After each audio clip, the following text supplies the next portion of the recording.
So today is June 5th, 2020, and we are here with Angela Chen for the Houston Asian American Archive Oral History Project. How are you doing, Angela, and is everything okay in New York? Yeah, I'm doing really well, and things are pretty messy in New York right now because we're still in the middle of shelter in place orders. I think we're doing the first phase of opening up on Monday, but also right now there are lots of protests about Black Lives Matter regarding the killing of George Floyd in Minneapolis. There's just a lot of protest in the street. Um, so it's fine, but also very political right now, Mhm. uh, where I am. Okay. I think we're going back to these topics later in the interview. I got But it. Okay. Yep. okay, so to start, would you like to tell us where and when you were born? Yes, I was born in 1978, and I was born in Bryan, Texas, which is also, I guess, known as College Station because my parents were graduate students at Texas A&M. Mhm. So when did you move to Houston? I moved to Houston, I want to say it was 1981 or 82. I can't actually remember, but it was around the time that my brother was born. So yeah, I moved to Houston then, and then I think in 84 we moved to Sugarland. Okay, I see. So how would you describe the neighborhood you grew up in? I mean, the neighborhood I grew up in was very suburban, very safe. I think my mom said we moved there because there were no trees at the Mhm. time and because I was allergic to trees. But it was like a neighborhood I think at the time was very affordable Okay. and also happened to have a lot of other um, Taiwanese uh, Americans, Taiwanese immigrants. And so I don't know if that's why my parents decided to move there. I've never actually asked them, but it seemed to have found like Taiwanese immigrants found a community there. And so um, we lived there. I mean, I lived there almost all of my childhood up until it was time to go to university. Okay. And yeah, it was a very safe neighborhood that had a lot of Asian Americans. I went to a high school that had a lot of Asian Americans, and there was like some discrimination, but I honestly felt, compared to many people's experiences, I think I was very lucky because I felt like I grew up in a place where being Asian American was not that different. Okay. So yeah. That's great. What were your parents' occupation? Do you have any siblings? Yes, my dad is an architect, and my mom is her background was actually in meteorology, but she ended up. I'm not actually sure what she ended up doing. It was something having to do with systems. She was a systems analyst, which I have no idea what that means. But but she definitely was a white collar worker, and at one point actually was a small business owner, um, along with, I think she owned the company with like five other people, and they did quite well. And again, I have no idea what it was. It was like something having to do with databases. It was a very, at the time in the 90s, I think it was a very like future facing job. Um, but I wish maybe I should go back to her and ask her what it was, but I don't remember what the occupation was. And then I do have a sibling. He's a younger brother by 4.5 years. He still lives in Sugarland, Mm. and he is a very successful um, insurance salesman, working in healthcare and working with senior citizens in healthcare. Okay, that's great. And what kind of family values have your parents emphasized on during your upbringing? Definitely hard work, um, grit, I think. I Mhm. think they believe very much in the American, sort of in the American dream. Like if you work hard, then you'll succeed. My parents are very honest people. They like, I remember my mom once saw some kids sneak into a movie theater without paying for their ticket, and she was very upset about. She just thought that was not, you don't what's the word, 没有规矩. She didn't follow, like, you don't follow the rules, and I think that they're very very they're very rule oriented, but they were also very open-minded. And my brother and I were just talking about this yesterday, that my parents are very welcoming to all different types of people. We definitely had a household that if we had any kind of friends, it didn't matter what race the friends were, it didn't matter what class our friends were, they were always very welcome. And later on, when I think for my parents, it's very much like, treat other people how they want to be treated. Not treat other people how you want to be treated, but treat other people how they want to be treated. I think that was a real value that my parents had that to me feels very progressive. Mm-hmm. And when I came out as gay later on in life, they weren't, at first they weren't that happy, mm-hmm. But then they managed to work through it, and they're like just incredibly supportive. Mm. So they're very good at accepting things and moving forward and just accepting things. And I do think that their strongest value was acceptance. Mm-hmm. That's wonderful. So how much do you think those values have impacted you in your life? I think a lot. I think that my parents, the way my parents are, maybe it's genetic, but I think that the way my parents raised me impacted me a lot. They weren't perfect parents. They were young when they weren't that young when they had me, but they were, when I think about how old they were when they raised me, I realized that they were pretty young and they were just trying their best. So they weren't perfect, but I think that the most important thing was that they wanted to be good people. And they also wanted to be very community focused and be generous. Mm-hmm. And again, be accepting of other people and of other people's differences. And I believe that they really, that just by doing that by example, they passed that on to me. Mm-hmm. I see. What languages do you speak at home with your family?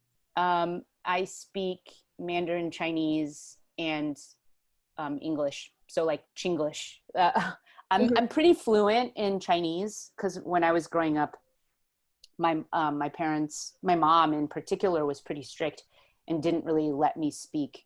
She wasn't that open. She preferred that I speak Chinese to her. I was also very close to my grandparents and would visit them every summer.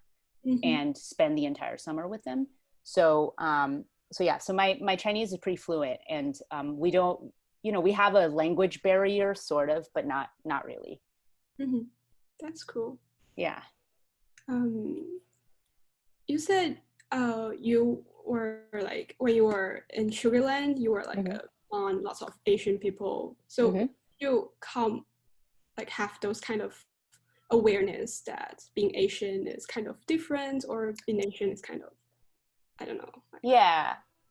I don't think I had true awareness until, let's see. I mean, okay, so when I was in middle school, which is like the worst time in any kid's life, and for me, according to me, because it's so hormonal and everybody's going through puberty, and and I do remember that in middle school, I started to see that there were differences, and I really didn't realize there were differences up until then. But in middle school, I realized that the very popular people were white, mm-hmm. and the next popular people, at least at the time, was black, and then Asians at the time to me seemed like at the very bottom. And I started realizing that it wasn't that we truly had differences, but that we were treated differently socially. And then in high school, that got better because people just were actually a little bit more mature. So Um, and, you know, like if you grew up in Texas, it becomes very obvious that you're different because people treat you differently. So there definitely were like moments where, you know, like a Texan, like a white Texan would say something to us that felt maybe ignorant, or they didn't really understand us or something like that. And so that's how I recognized that there were differences. Mhm. Um, but yeah. I see. Can you talk about your involvement in Chinese stand-up comedy in your childhood? Yeah. Yeah. I was from 5 to 13. My mom, I'm going to say she made me, but she basically wrote Chinese stand-up comedy scripts for me, and I would perform them. Sometimes I performed it by myself, and sometimes I performed it for a partner.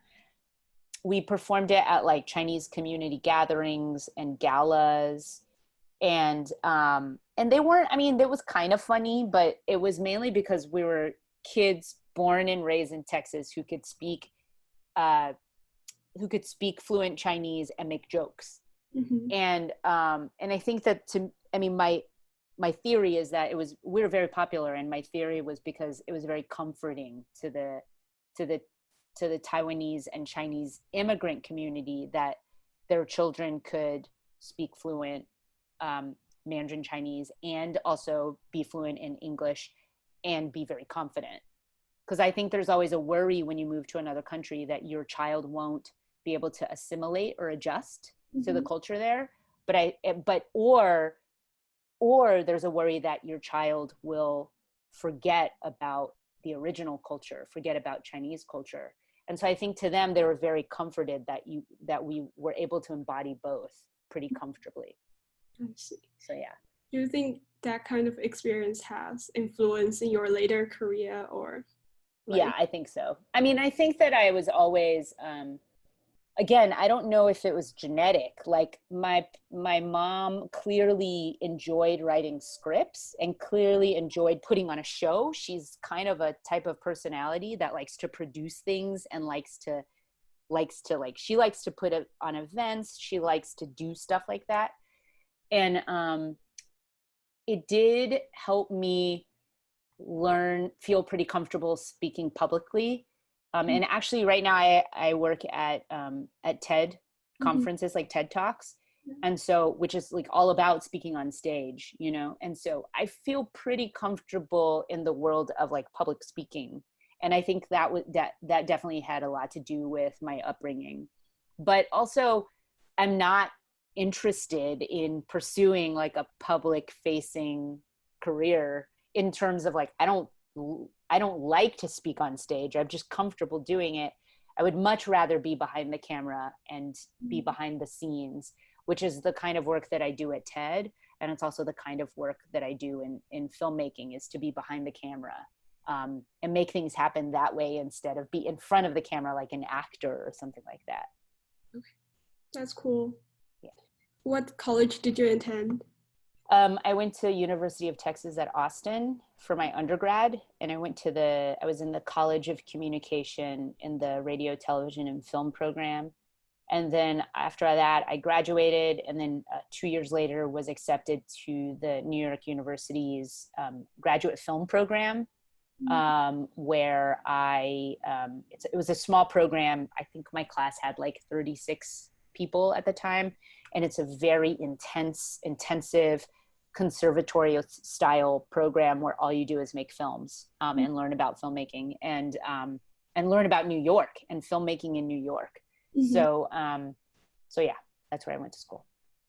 And when did you come up with the idea that you would like to study film or Hmm. video production? I mean, I think it was quite young, probably. I can't say an age, but I mean, maybe as early as third grade, 9, something like that. I just always liked telling stories. I always liked, but it was always also not about theater. It was always about film, because my parents had bought like an old, like a, now it's old, but at the time my parents bought like a home video camera, I was obsessed with that camera, always wanted to make things with the camera. And yeah, I think it was just an interest that I had at a very young age. I see. And thinking back to your time in college or graduate school, like what were some defining moments that you had? Um, in terms of my career? Maybe, yeah, or Mm.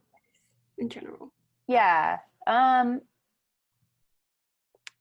I think that when I was in undergrad, I remember even in freshman year, and like University of Texas is a pretty big school. So, but I remember that I was going to all these classes, and the classes were very different with very different teachers. But I started seeing how, the business calculus class that I was taking somehow felt very like somehow connected to like the history of film class. Like there was suddenly like I hadn't felt this way when I was in high school or middle school, the idea that everything was actually connected and related. Mm. But it wasn't until college when I realized like, oh, this is what it means to like learn. Like before that, when I was learning, it's not that I wasn't interested in what I was learning. I was, but I think I was too young or not mature enough to put things together to say, this is just about life, you know? And it wasn't until I think undergrad that I realized that. And it was just like a regular day. So that I think that was very meaningful for me to realize like what the point of college was. um, and then in New York, it must have been the first year. The I moved to New York in 2002, which is 1 year after 9/11. Mm. And when I started school, one of our first assignments was to take a camera and go somewhere in New York and film. And I remember at one point I was in Chinatown, um, shooting like just a film exercise, and remember thinking, I am standing in New York Chinatown, like making a movie right now in Chinatown. And there was something about that for me that felt like um, I was in a very exciting place. And the thing that I'd only dreamed of when I was young in Houston, Texas, is now like coming true, in this big city. So I think that was like a big realization. Mm. That's great. What kind of extracurricular activities that have you been engaged during? Um, well, lately nothing because of COVID, but I'm a big runner. I like to run, and I live in Brooklyn in a section that's really close to the park, which is very big, and I really enjoy running around the park. Mhm. I mean, I love watching movies and television shows and thinking about um, the process of how they made the movie and what choices they made in the movie. I also love to read. Uh, and of course, I love to eat. Mhm. So, I mean, yeah, those are kind of like my extracurricular activities. Very Okay, basic. yeah, it's fine. But I guess my original question was like during college, but Oh, I'm sorry. During college, um, honestly, kind of the same thing. I during college, in terms of extracurriculars, like I don't know that I joined. I was pretty consumed by filmmaking during college. Mhm. So I didn't really have extra hobbies besides, again, just watching movies and reading and uh, yeah, Mhm. yeah, and playing basketball. Actually, I also like to play basketball. Okay. Do you still play it now? Nah, not really. And I think if I tried to play, I would look like a fool. So Okay. yeah. And your short film 10 and 2 was like awarded NYU's Wasserman Prize for filmmaking. Would you like to talk about that production experience? Oh, yeah, sure. Actually, that story was based on a woman in Houston, Texas, who I don't even know who that woman was, but it was she my mom is very a big part of the Chinese. Wait, what's it called? It's the Chinese school. I don't know what it is in English, but Chinese Community Center. I don't know what the school's name is, but anyway, she's a big part of it. And one day there was a woman, a friend who showed up who was crying, and my mom asked her what's wrong, and the woman was like, I think my husband's having an affair with somebody, and I don't know what to do, and I don't know, I'm stuck, I don't have any job, I don't have, like, I'm stuck, like I have no job, I only at home, I barely have any skills, I'm not quite sure what to do. And my mom was like, you need to learn how to drive. Because like learning how to drive is the first step to like movement, to mobility, to taking on a skill set for yourself, you know? And so, so the woman learned how to drive. And I think in my story in 10 and 2, she actually drives away. But I think in reality, this woman learned how to drive in order to show that she can learn something. And I'm not quite sure what the real story was. I think perhaps she finally confronted her husband and they probably got a divorce. But I think that learning how to drive actually just gave her the confidence to know it's never too late to learn something, and it's never too late to help yourself, you know? So yeah, so that's what inspired the film. And yeah, it was a really fun movie to make because it was my first kind of real movie in the sense that I had like a beginning, middle, and end. Up until then, I was making things and I had no sense of story structure. And so and this one actually had like a beginning, middle, and end, and had a very small crew. And I shot it in my apartment in Brooklyn and got in trouble with my landlord for doing that. But it really taught me how to like write a script, how to cast, how to sort of design what the film should look like, and really how to tell the story through editing after you film it. So it was like a really positive experience for me. That's cool. So what was your first job after graduating from grad school, I guess, or college? Oh, from grad school. I mean, I had a bunch of little tiny freelance jobs. It was like, help edit this promotional video together, help do this, help do that. And my first real job actually was I saw that there was a listing for somebody to help do archival editing for a place called TED. And so I applied, and it was just a freelance contractor position, and I got the job, and all I was doing was archiving all, like, TED basically has been around since 1984, and they have videotapes since 1984, and they had nobody to like organize the videotapes. So all I did was just organize the videotapes. And the reason why I liked the job, there were two reasons why I liked it. One, it was steady income. Actually, there's three reasons. One, there was steady income. It wasn't very much, but it was very steady. Two, it was actually interesting content, because in order to archive it, I actually had to watch it. And I was like, what is this? These are really interesting talks. So that was two. But three, it didn't use too much of my creativity. It did engage me, but I wasn't like, my creativity wasn't really utilized that much. And so it allowed me to write scripts at night. So I could work during the day and not be too tired to get up early and write early in the mornings and write late at night. Because I really still wanted to make movies. And I really just took on this job at TED as a way of just making some money. But then the more I worked at TED, the more I just got involved in the stuff that we were doing. And I ended up turning the freelance job into a full-time job. So I've been there now for a long time, like 12 years. But I've also grown, like I started doing archive editing, but now I'm one of the creative directors there. And so it is now using a lot of my creativity, but I'm still find time early in the morning and late at night to work on other projects. I see. So can you talk about your current work at TED and what kind of projects have you participated in?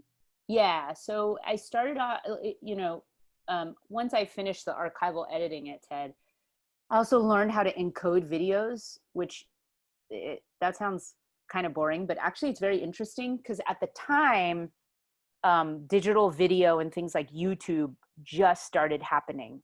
Mm-hmm. And there needed to be a way to make sure that video was compressed in a good, like in a high quality way to be able to be shared and streamed online.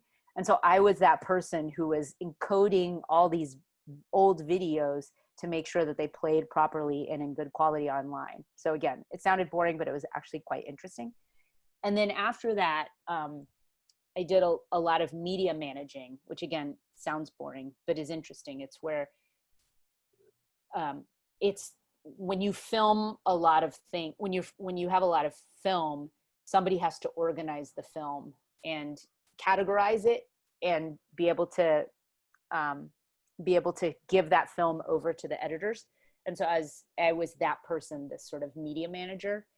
And then from there, I actually finally got to direct the talks on stage, which means figuring out where the camera goes, working with the speakers to see the best way we could capture their talks.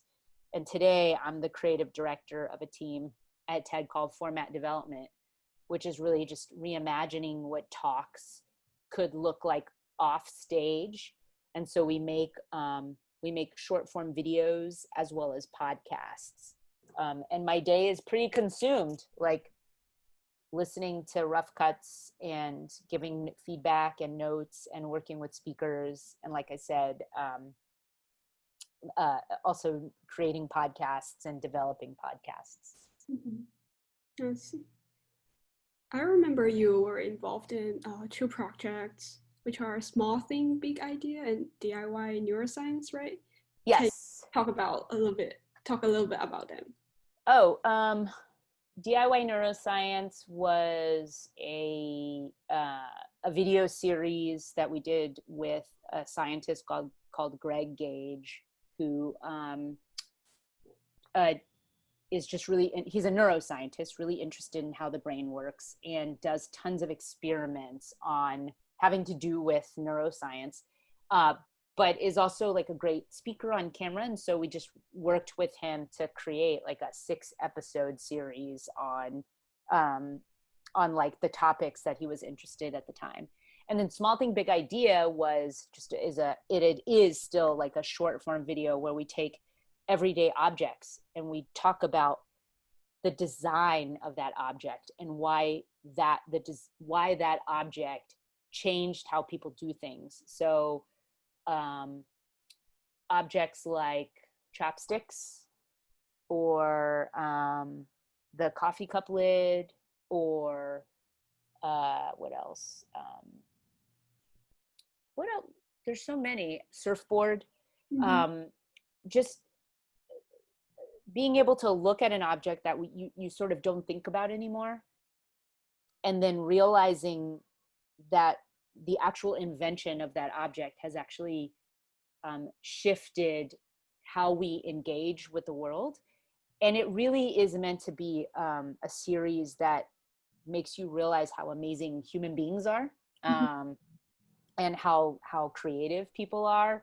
And to recognize that design isn't actually just about pretty things, that it's about trying to fix a problem, trying to change. Like chopsticks were created because people needed something to pick up food. And why chopsticks? Why two pieces of stick instead of a fork? There's all sorts of reasons why, and it's just super interesting why those choices were made. That sounds very interesting project. So Yeah, it was. Normally, how do you produce a TED video? Like, how do you come up with those creative ideas? I mean, it's not just me. It's like a team of people who are really smart and who are very interested in things. I think the most important thing is that you have to be interested in things. Mm-hmm. And then if you get the right people in the room who want to just they want to make something because they want to know the answer to things. That's how it happens. You know, we get in a room, we brainstorm ideas, we make sure that the idea has enough substance. And then from there, we see if there are experts out there who can share information regarding that idea. And then the rest is just actual hard work, which is like working with the expert to make sure that their talk is clear and useful. And then it's about like, you know, really boring logistical things, like making sure that they have time to film, setting up the studio, organizing equipment, hiring people to help film, figuring out who's going to edit. And it's like the thing about making videos or making films is that even though it seems like exciting on paper, it's actually so much hard work and a lot of troubleshooting, and can be very boring. So yeah. Normally, how long does it take for you and your team to produce a video? I mean, it depends on the video, but we can do something as quickly as a week or even 2 days to like months. It just depends on how complex the video is. I see. So throughout your like 12 years working as a video or creative director at TED, what was your most memorable experience?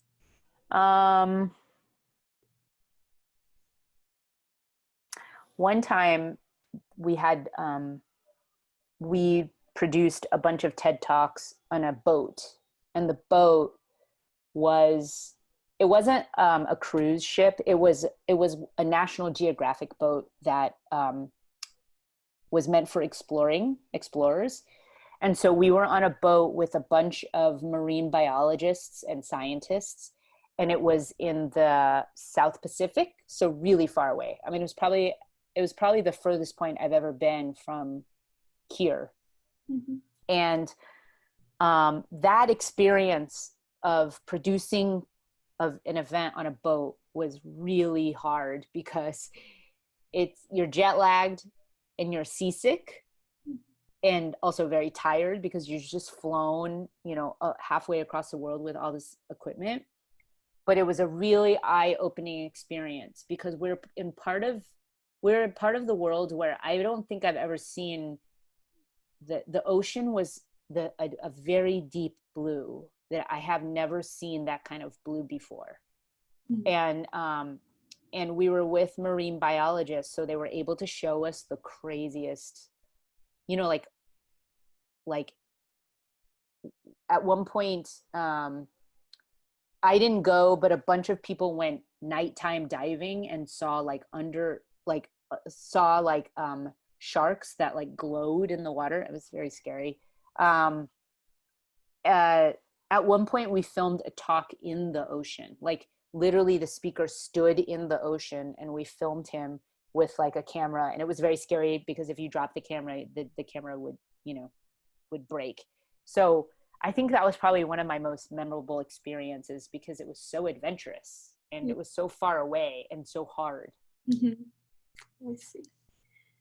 And besides your job at TED, you're also a screenwriter, and your feature screenplay, Lucky Grandma, has been released lately. Would you like to briefly talk about it?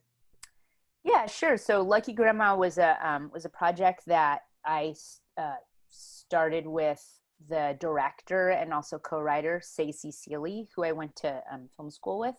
She actually came up with the sort of original premise, which is about a 80-year-old Chinese lady who is riding the Chinatown bus when like a bag dropped in her lap and the bag was filled with money. That was like the original idea, but we built it out together.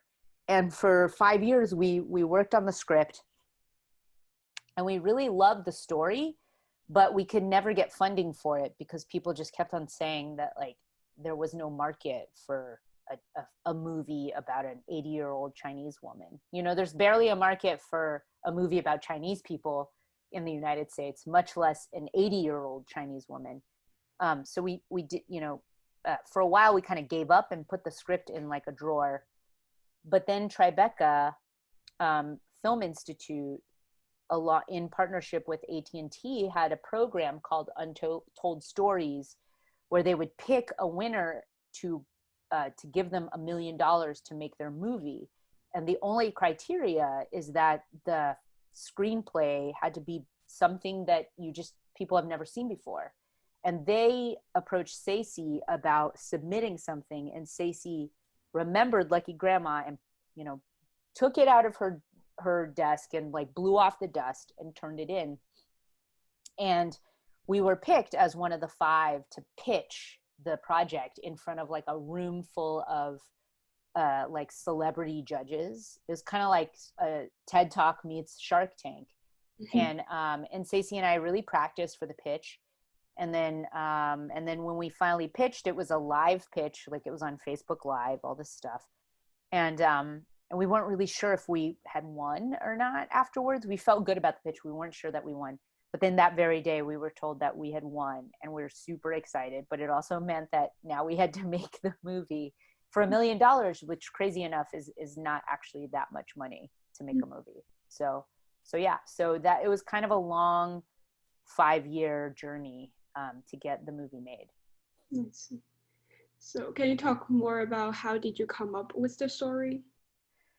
Yeah, I mean, so I mentioned that Stacey had sort of had the early premise of it, but I was very inspired when she pitched me the idea, because my own grandmother on my mom's side is very much like kind of grumpy. Like my grandmother's very different from the grandma in Lucky Grandma. Like my grandmother is actually friendlier, but she also has she had a lot of principles, was a very proud woman, and did not like to be bossed around, and really had ideas about what she wanted in life. And I really wanted to base the character of Grandma on my own grandma. So in many ways, the story, and also when my grandmother was getting really older, I was struck by how stubborn she was. Like, she didn't really she hated getting older. Actually, she struggled with it because it meant that she was more dependent on other people, and it meant that she wasn't as able. Like, at one point her eyesight got worse, and she loved to read, particularly the newspaper, and it was very hard on her when she stopped being able to read, and very hard on her when she stopped being able to hear as well. And in many ways, the movie itself is about the vulnerability of getting older.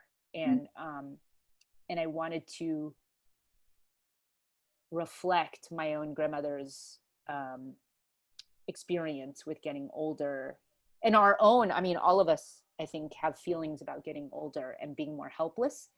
And so that's what I was trying to bring into the story, even though the story itself is really, like a comedy action film. To me, the heart of it is about accepting that you're getting older, and which means that you have to rely on other people. I see. So besides the portrayal of Grandma, how much the story is based on real life experiences? I mean, very little is based on real life. Like, I mean, there's some historical, like, we did do historical research about gangs and triads in Chinatown.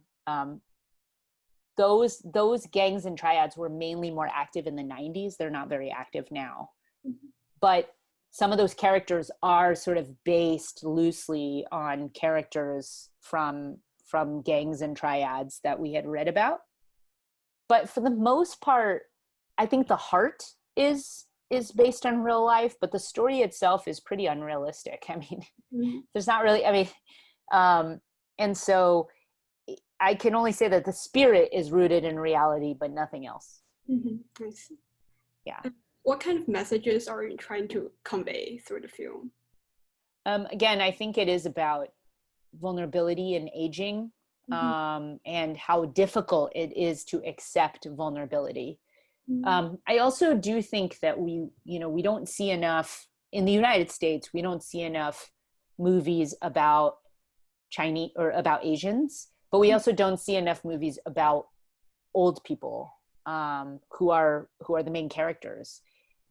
And so I think the message that we're trying to say is that like there's a lot of stories out there that haven't been told yet. And you know, Hollywood keeps on putting out the same kind of stories, especially these days when it's just like the sequel, you know, such and so 3, like James Bond, like, or like the Marvel universe. Like, I'm not knocking on that stuff. That stuff is really entertaining. It clearly works and it's really fun to watch.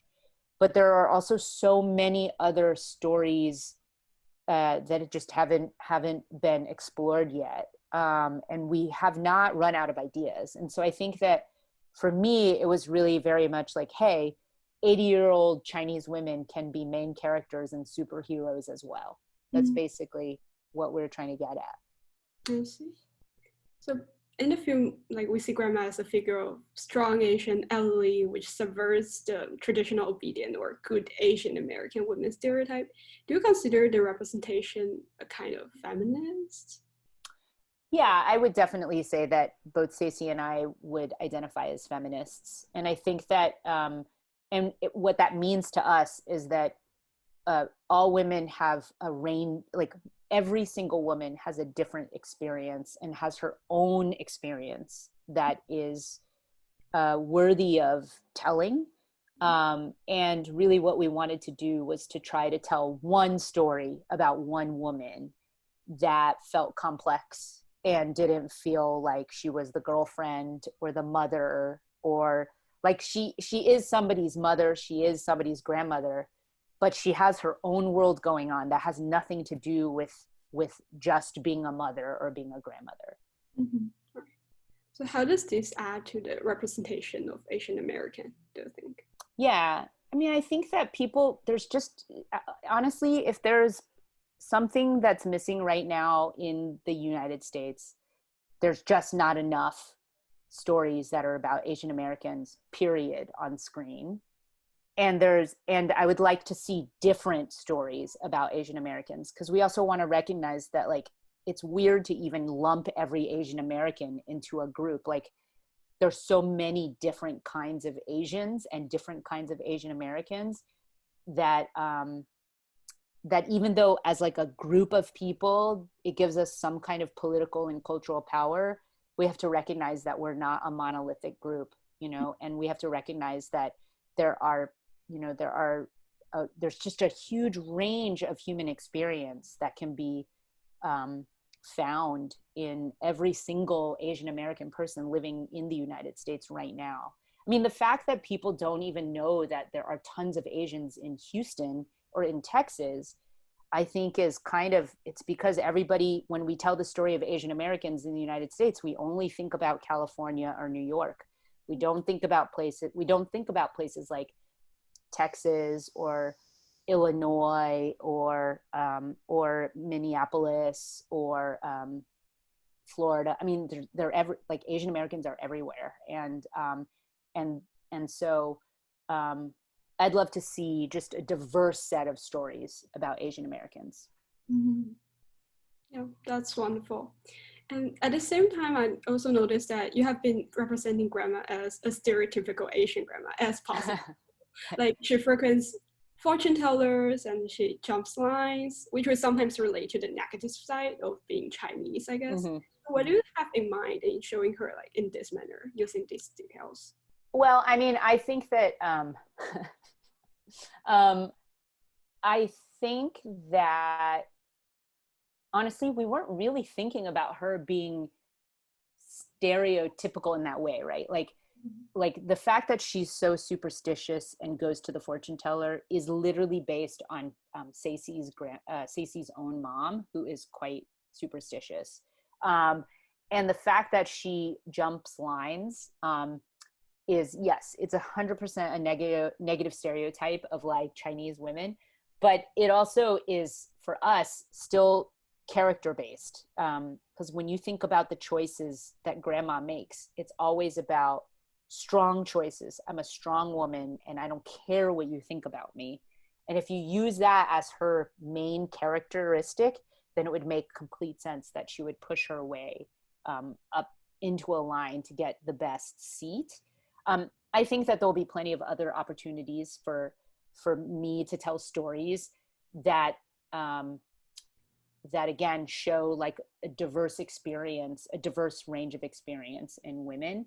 And I just think that when we were writing Grandma, that we never wanted to reduce her to just one simple idea. We really wanted to write her as complex. So yes, she does display behaviors that could be seen as negative, but we really wanted to try to represent her as like a whole person on screen. So do you face like any challenges when you produce the film? Yeah, I mean, the other challenge, I mean, I think the main challenge for me is I'm still kind of early in my career in filmmaking, even though it's crazy because I've been trying to do this for years now.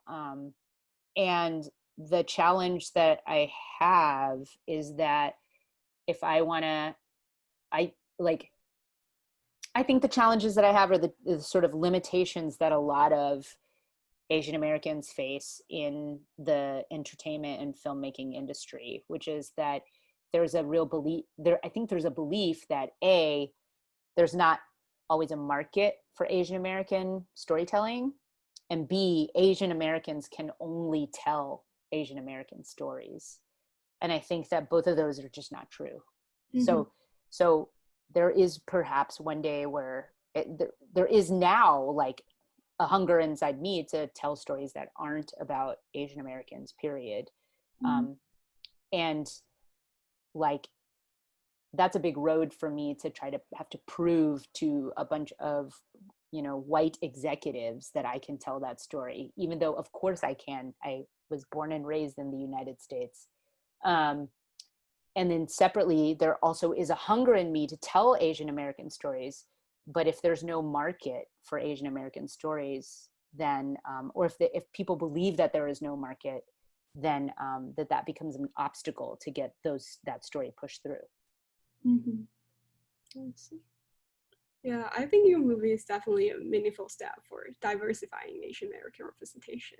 Oh, thank you so much. Appreciate it. Success. Oh, thank you. And so your screenplay, Trouble to the Herd, was also the winner of Asian Cinevision SAG-AFTRA Screenplay Award last year. Would you like to talk about that and your writing? Yeah, sure. Trouble to the Herd is actually, weirdly enough, my attempt at trying to even address the idea of model minorities. The idea that like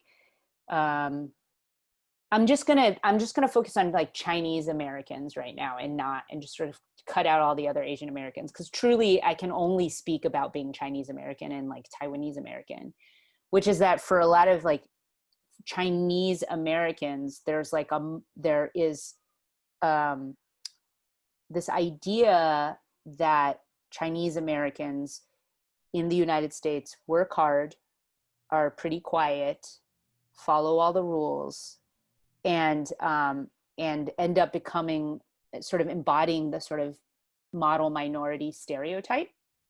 And so what I wanted to do for Trouble to the Herd was write about a family filled with people who are very successful, very model minority, but the main character was like the opposite of being a model minority. She was like the sort of black sheep of the family. And she wanted to, and she sort of, and I wanted to have her character try to like reach model minority status by sort of taking kind of like a,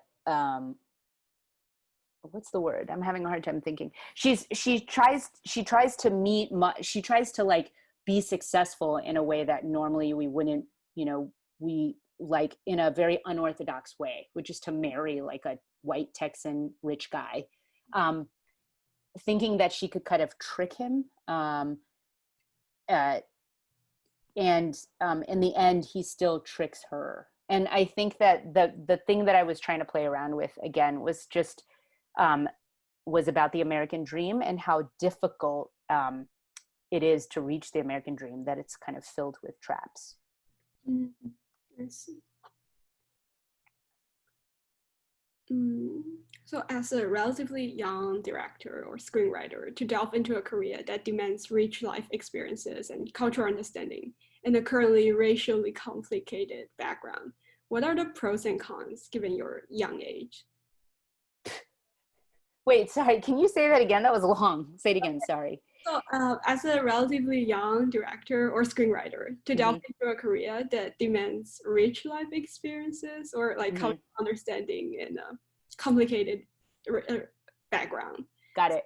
what are the pros and cons given your young age? And that's funny that you think I'm young. I'm actually not that young. But I also, I mean, I do think that at this point, I've probably, I don't know that I've lived like a rich life where I've learned so much stuff, Mhm. but I do, well, I should step back. I don't think I've learned so much through experience, but I do think that I've learned a lot just by trying to live. And I want to say that I think most people by this point, sorry, my cat, has lived, has a lot to say, but in order for them to say it, they have to process it. And in order for them to process it, they have to be aware of it and to notice it. And so I think um, even in the past 3 months, when we've been sheltering in place, where all I've done is sit in my hot apartment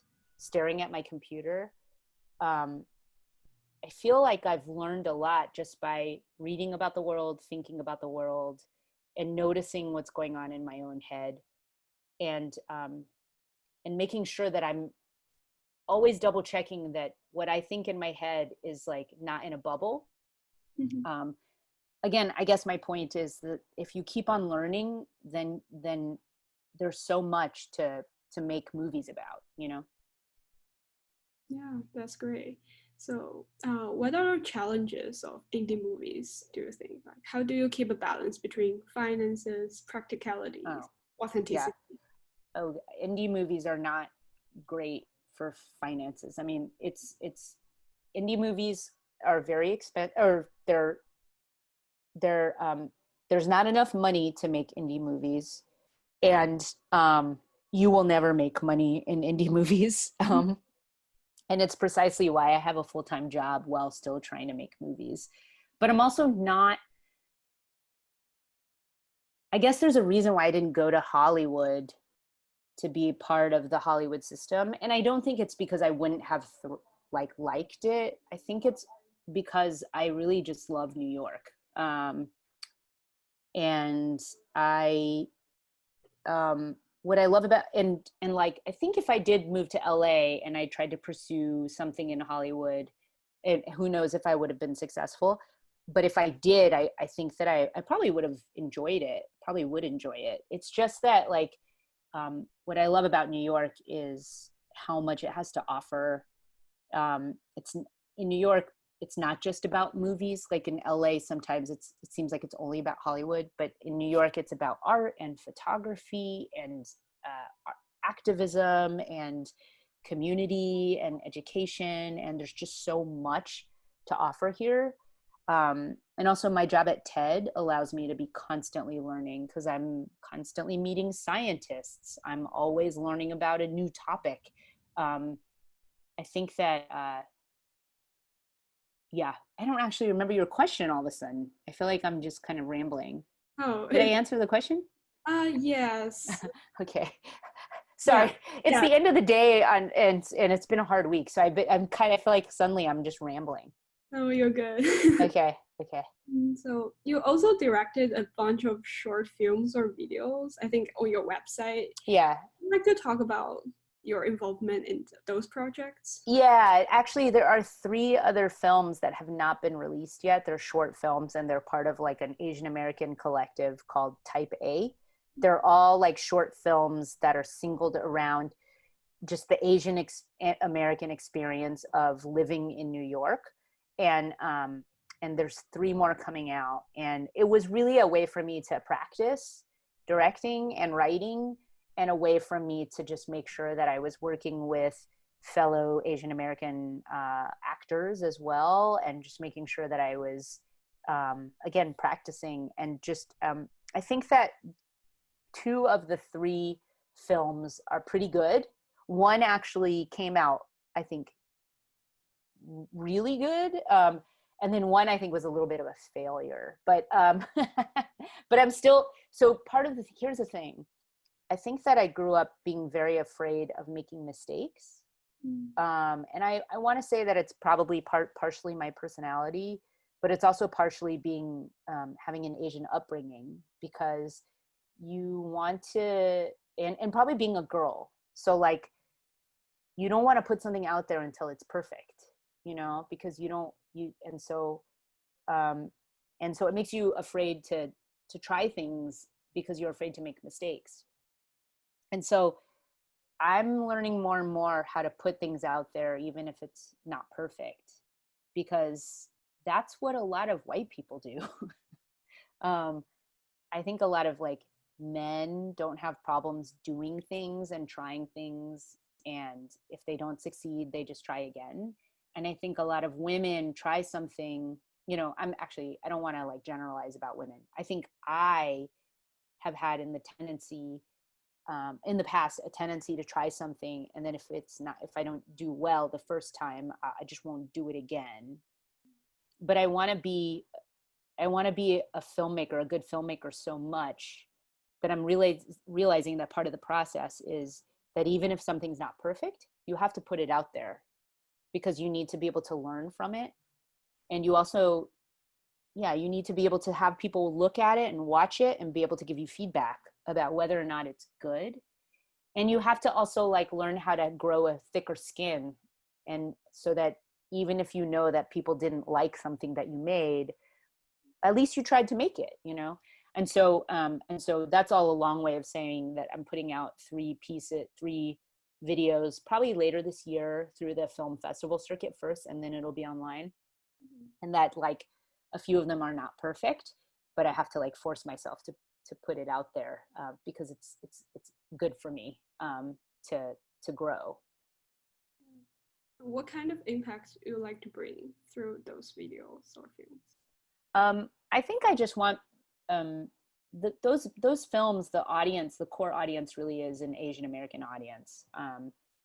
Like, I don't really, it's not that I don't care if people who aren't Asian American watch the movie. I would like for it to be you know, for the general public, but I really am trying to speak to an Asian American audience. And so I just want people to watch it and feel like they've been seen, that there's somebody else out there who shares their experience. Yeah, absolutely. So for you, like you have a full-time job as a creative director, and well, you're also working on the films outside of your job. So how difficult it is for you to handle both at the same time? It's very difficult. I mean, my day usually starts at 5 in the morning. And from 5 to 9 is when is like me time to work on my own projects. And then from 10, and I'm also lucky enough to have a full-time job that starts at 10, I should say. So, and then from 10 to 6 is my full-time job. And so I often also just will work on the weekends. So I don't, I have a hard time with balancing my work and life, but I also am just so passionate about work and so passionate about film that I don't really know how else to make time to do both. Because there just isn't enough time. I mean, that's the main thing. But I also will say that like when I do when I'm like writing, for instance, early in the morning, like it is a kind of meditation for me. It is a kind of, it does comfort me. It's not just like hard work. It also is like a form, it's not leisurely, but it's also like a way for me to feel happy. Okay. Yeah. It's like therapy, I guess. Okay. So how much has your Chinese American background influenced your artistic production? I mean, 100%. There's a lot. I mean, it's hard to even separate because being Chinese American is just such a deeply intertwined part of me that I don't know. I couldn't tell you what part was American and what part was Chinese. Like, it's just who I am. And but also connected is like being gay is also a part of who I am. And being gay is also 100% of what affects the kind of work that I put, like how it affects my work. Like, it would be very hard to separate who I am from what my identity is. Mm-hmm. I see. So what kinds of perspectives from Asian Americans do you want to convey through your artistic production? Um,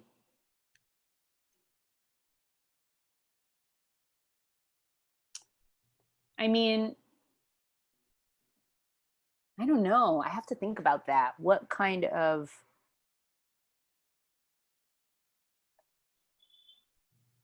Or messages? I don't know that I have a message, Mm-hmm.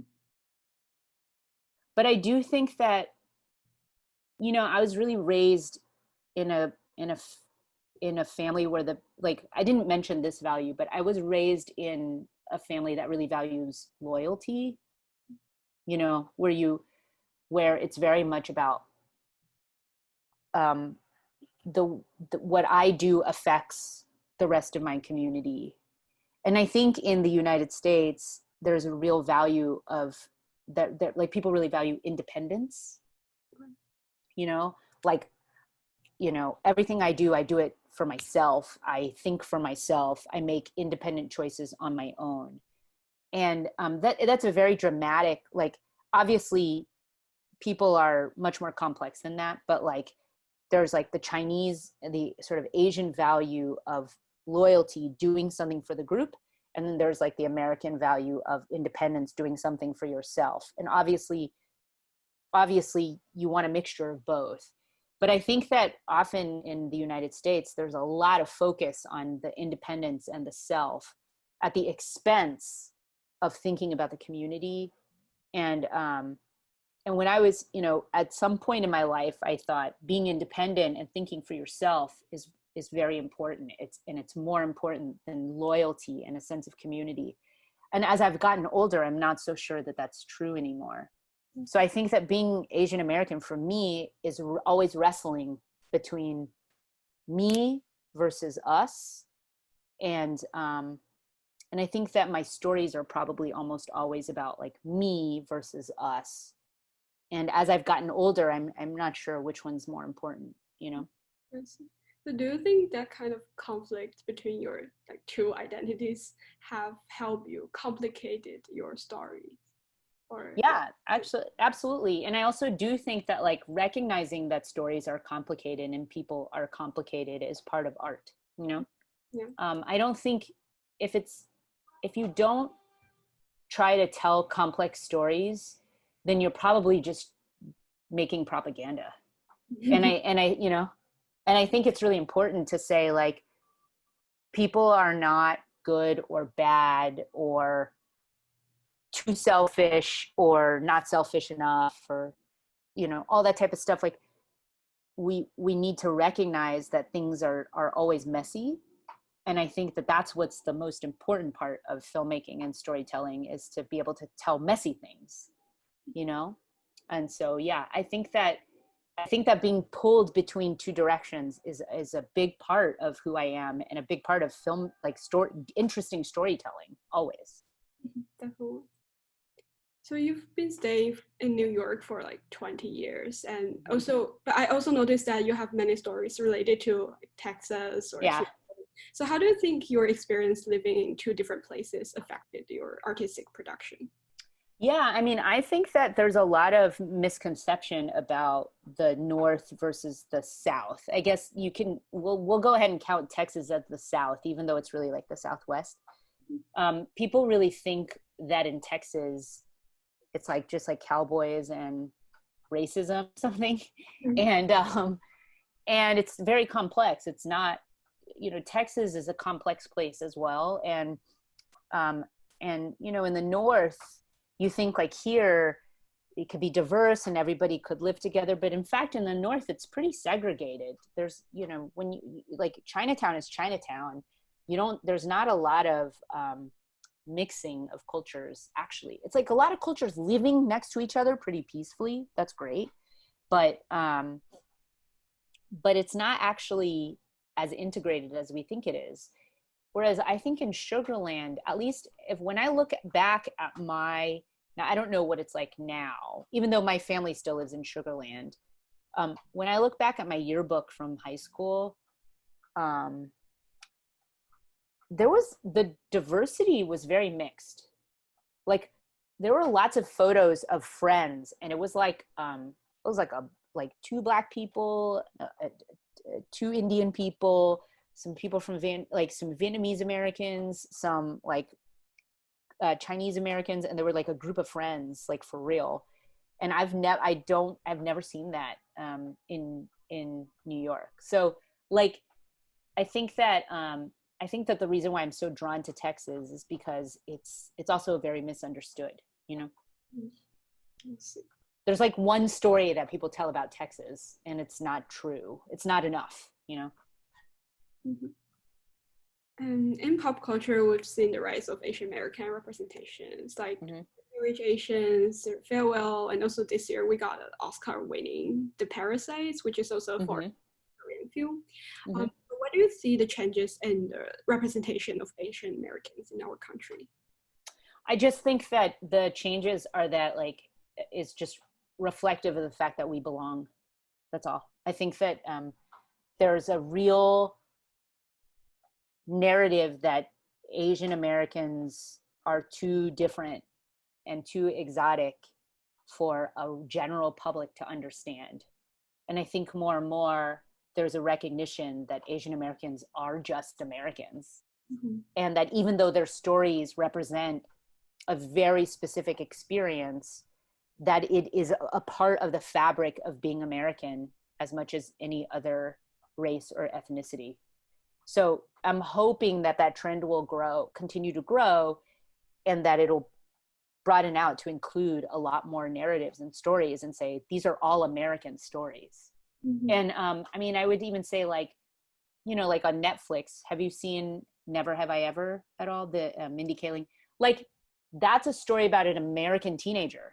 She is also South Asian, and she has like her home life is you know, she has a struggle with her mother, who is an immigrant woman, and all this type of stuff.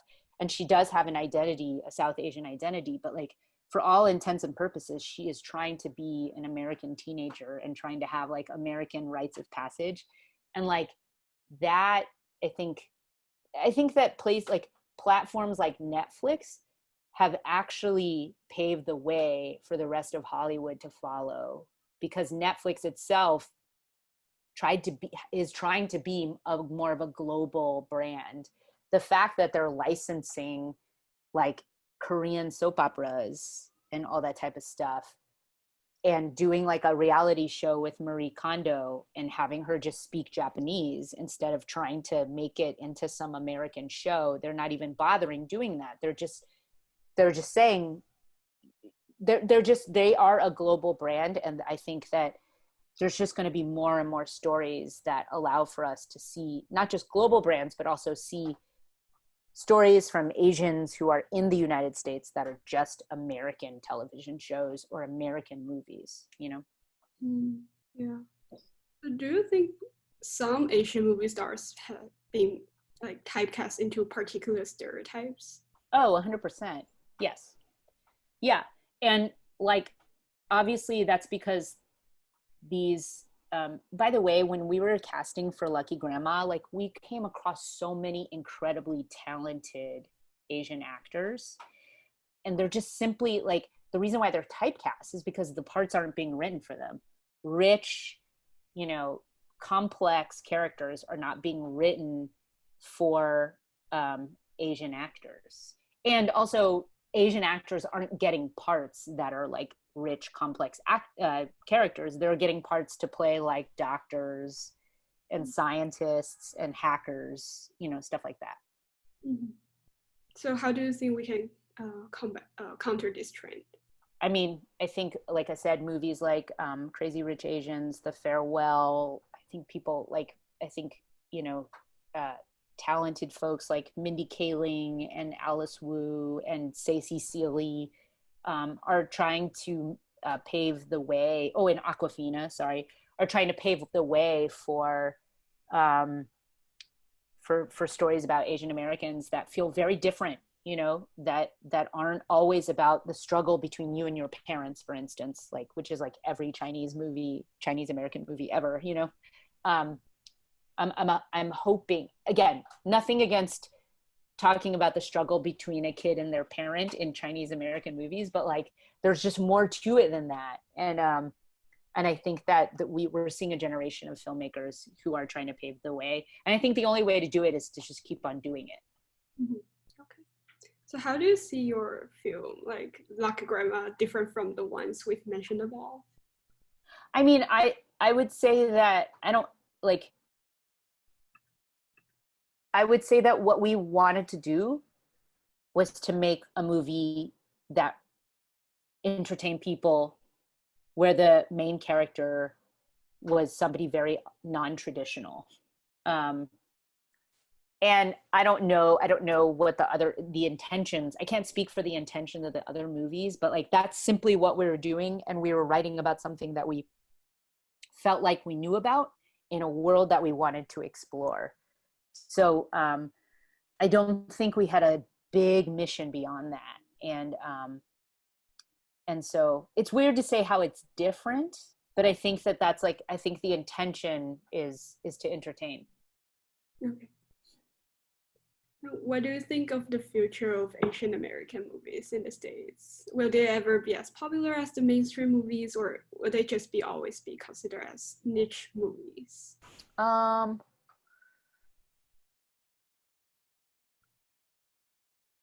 I really can't say. I think that I can't say about that, but what I can say is that I think there will be bigger and bigger Asian American stars, and I think that they'll be able to even play main characters in movies. So like Hustlers, you know, Mhm. with Constance Wu as the main star.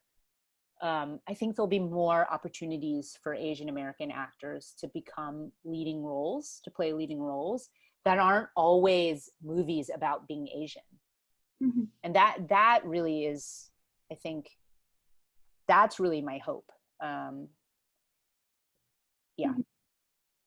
And another question that I'm personally curious is, how do you think of like Asian and LGBTQ, like these topics appear on the same time in the movies? Because it's not like very common, you know, in Asian culture normally. Yeah. I feel like, I don't know, have you ever watched the recent one, the Alice I Wu? I haven't watched the half of it, but I did watch her first film, Saving Face. Mhm. And also there's Wedding Banquet, Oh, you yeah. know, which, yeah. Um, you know, I don't know.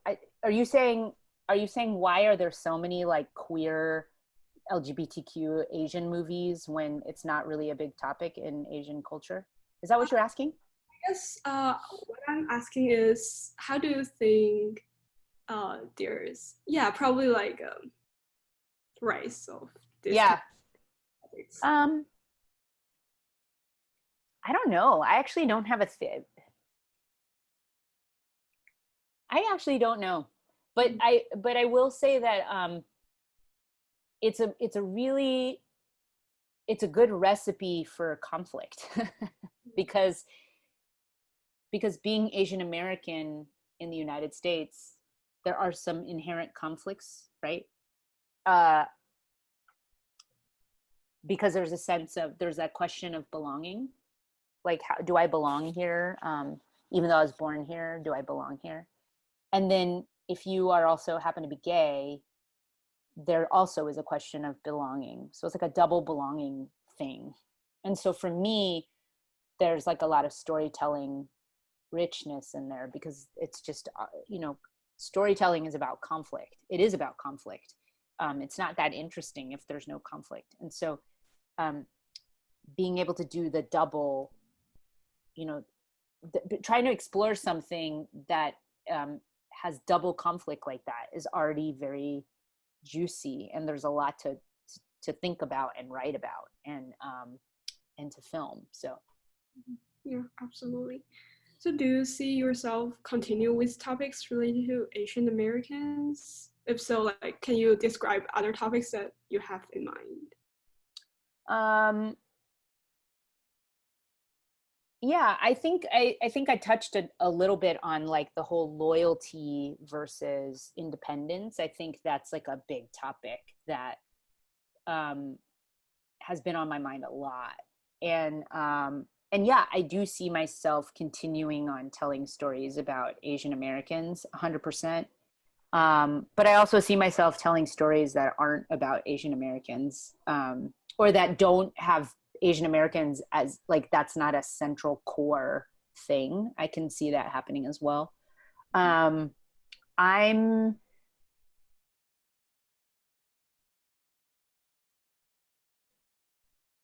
very interested in themes around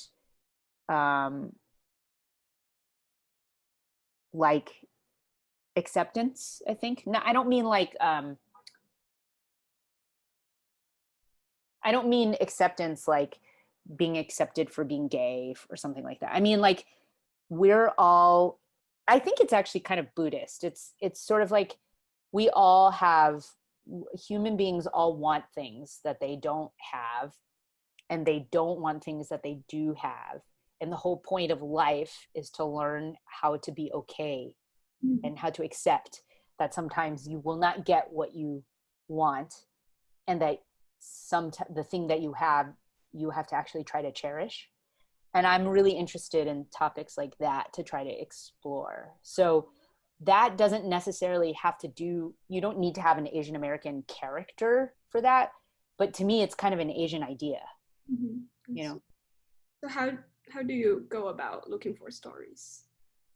That's like it's kind of boring how I do it. I mean, I read, I think, I listen to podcasts, I run, I take showers. It's like, it's not like, there's no process that's like that. It's just kind of like you put it in your head that you want to find stories, and then the stories kind of find you, but you have to like open up the door to allow the stories to come in. And it doesn't just work by like sitting there writing it, it's not like that. It's like you tell yourself to search for it, and you allow yourself to you open yourself up to come up with an idea, and then it will come to you. But it's like while you're doing something very boring, like chopping garlic or something like that, and then something pops into your head, and then you have to remember to hold on to it and write it down and start making connections. Actually, do you think our like Houston Asian American Archive can be a good source for you to explore stories? Oh yeah, that's great. How does it just live online, or how does it work?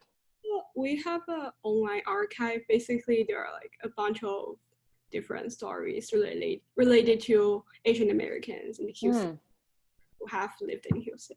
And I'm weirdly enough always interested in Galveston for some reason.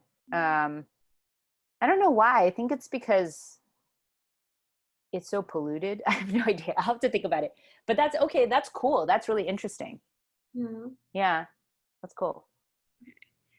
So my next question is, with the uncertainty of COVID-19, what's your view of the future of the movie industry? Would it be like an increased reliance on streaming? Because basically, belongs to Lucky Grandma. Do you think streaming is here to stay for good?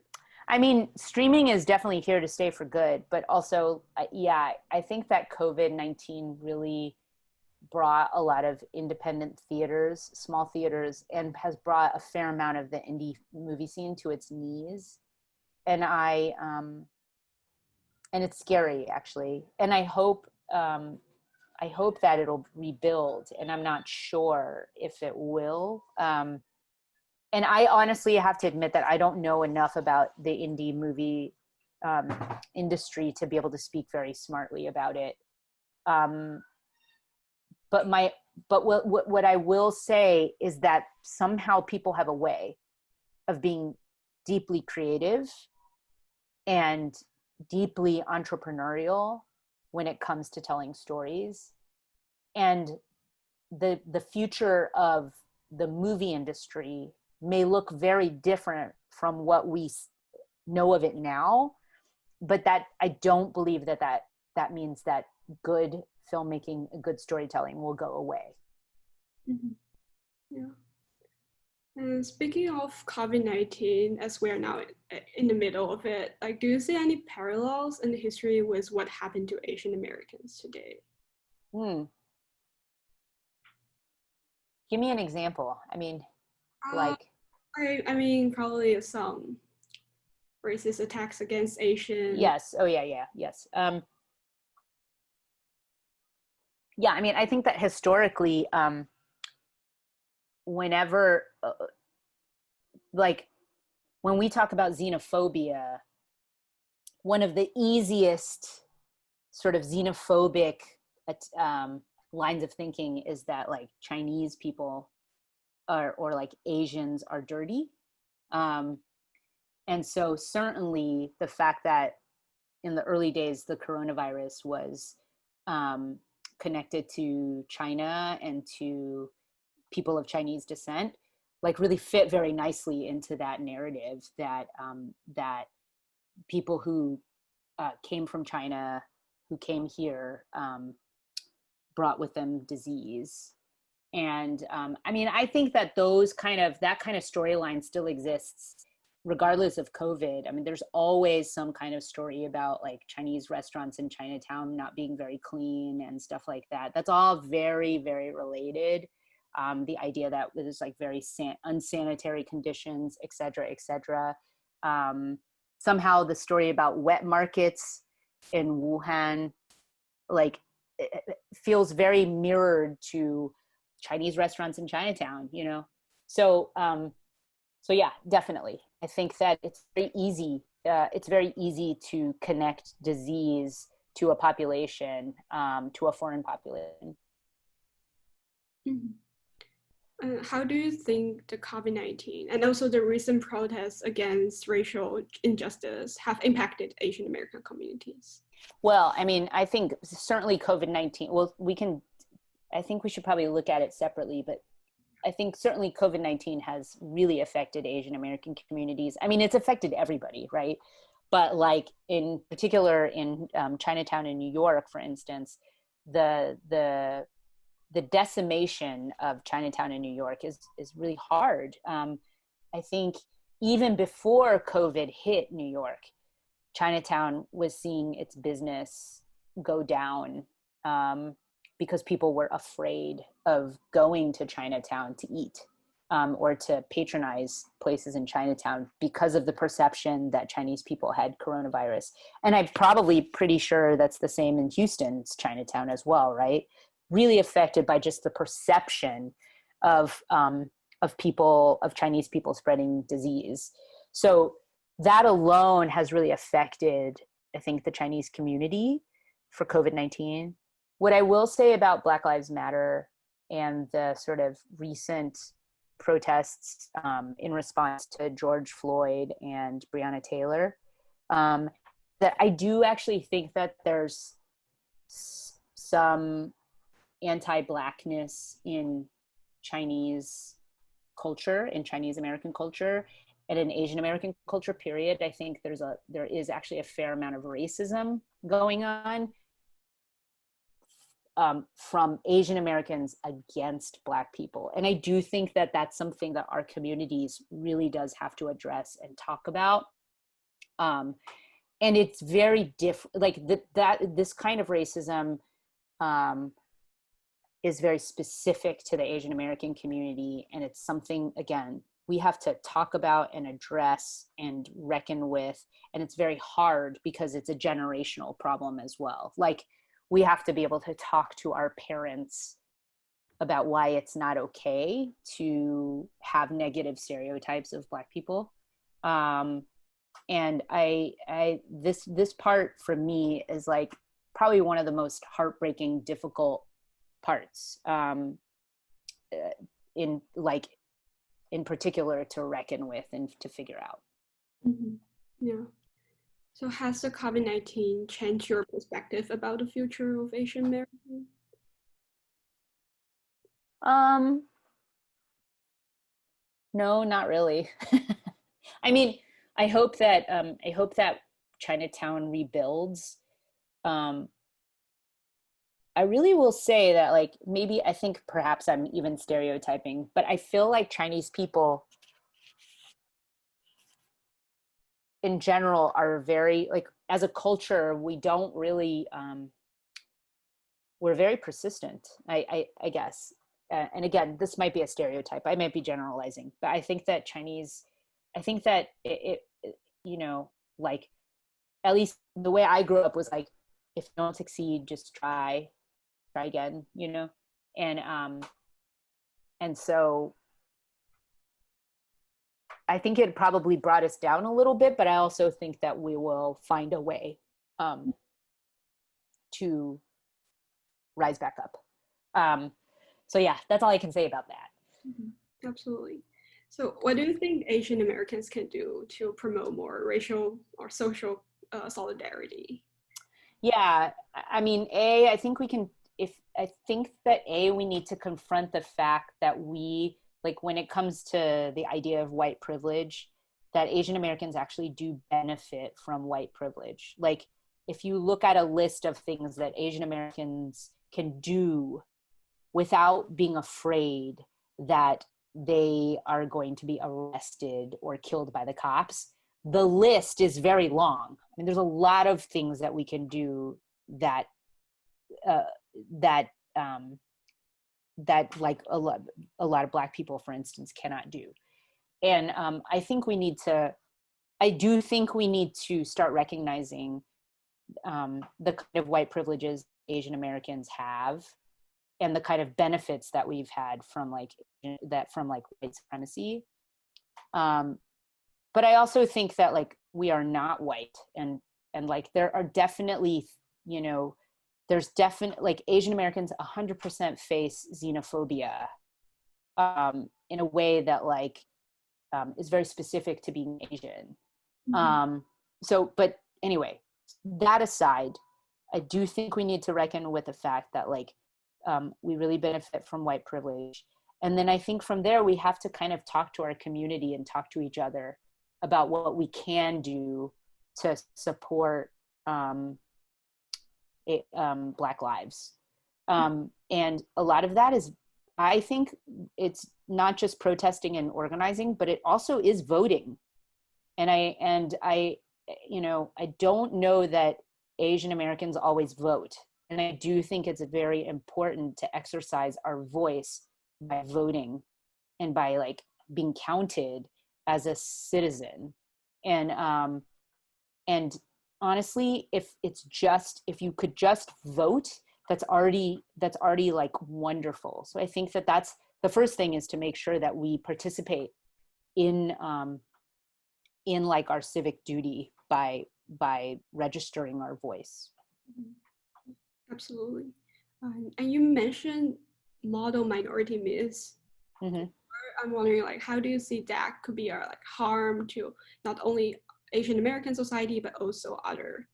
Yeah, that's a great question. I think that uh, I think that let's talk about how it's a harm to ourselves first, right? So I think that the problem with model minority myths is that it only allows us to be one way, and if we're not that way, it makes us feel like we are not a part of that group. So if you're not, I mean, this is like a dumb joke, but if you are not good at math and you happen to be Asian, Mhm. then there's subtle messaging that you are not smart or something just because you're not good at math, or that you're not one of us. Um, and I think that model minority myths are designed to keep us from being ourselves. It's a way of the system to say, uh, you can only be good, you can only work hard, you can only be quiet and not speak up, you can only follow rules, or else you are not you. And I think that that is very damaging to young Asian Americans. And it also doesn't recognize that there's like so many different types of Asian Americans again. And it doesn't recognize that it also like assumes that most Asian Americans are very successful and make a lot of money. Whereas in reality, the range of socioeconomic classes and the range of mobility across different Asian American populations and people is gigantic and huge. Like I think in New York City alone, the gap between poor and rich in Asian American communities is probably one of the widest income gaps ever. And so it doesn't recognize, it only paints one picture of what it means to be Asian American. And there's a real danger in that, because it keeps you from seeing yourself, and it keeps you from being you, and I think that's a real problem. So there's that. The other problem I think that it being a model minority myths brings up is that it is 100% a way for white America to have a wedge between Black and brown America and Asian Americans, because it's a way of saying, hey, look, these minorities can make it, why can't you? Without addressing very real systemic infrastructural problems that are designed to not allow Black and brown Americans to rise in mobility. So I just think that, it's a really tough problem to solve, and I wish I had a solution for it. But I do think the first thing to do is to stop telling that myth. And also, I think our parents, a lot of immigrant parents help tell the myth. It's really easy to buy into that myth, because we don't want trouble. Our parents don't want trouble. It's very easy for them to say, like, if you work hard and you shut up and you follow the rules, you're going to be successful. But there's a reason why Asian Americans are not always leaders. It's because you are allowed to rise only so far, but not that far. And a lot of it is because we're basically kept in our place by this model minority myth, I think. Yeah. So yeah. Absolutely. So how do you think younger Asian Americans can break that generation gap, or yeah. I'm not going to say don't work hard and don't, but I will say be okay to make mistakes and be okay to try things, especially when you're young and you have energy. You should try to, and by the way, I wouldn't say figure out what your life path is early, because you're not going to know, but recognize that from the day you enter school, at a young age, to the day you get your first job, or to the day that you get your fifth job, that path to knowing who you are is a long path. And you aren't going to know exactly what you're supposed to do when you first graduate, for instance. Not everybody. Some people will, but some people won't. And if you don't, that's okay. And the most important thing is to just keep learning. That learning is more important than good grades, I guess is what I'm saying. And that doesn't mean go to Europe and have all these experience. It really does mean know that the value of education is that you are learning something that's fascinating, not because it's going to get you into college, or into a good college, for instance. That in the end is meaningless for your life. I think it's more meaningful to know about the world and to learn things and to be enriched by things that you're learning than it is to be oh, I got a perfect score on my SATs. Oh, I got into this school. Oh, I'm achieved all this stuff. Because in the end, I personally think it doesn't really matter whether your school was an amazing Ivy League. I think what matters is what you picked up in your life and how you apply it to who you are and how you connections about how the world works. I think that's really more important. Absolutely. Yeah, that's great. I guess these are my questions for today. Do you have anything else that you like to? No, I think this was great. Thank you for having this interview, and I'll definitely check out the archive. That's really useful. I will definitely look at it to see if there's stories there to like try to tell on screen. So I appreciate it. Thank you so much for your time today. Thank you. Thanks so much. Okay, I guess. Thank you. Bye. Okay, talk to you later. Bye.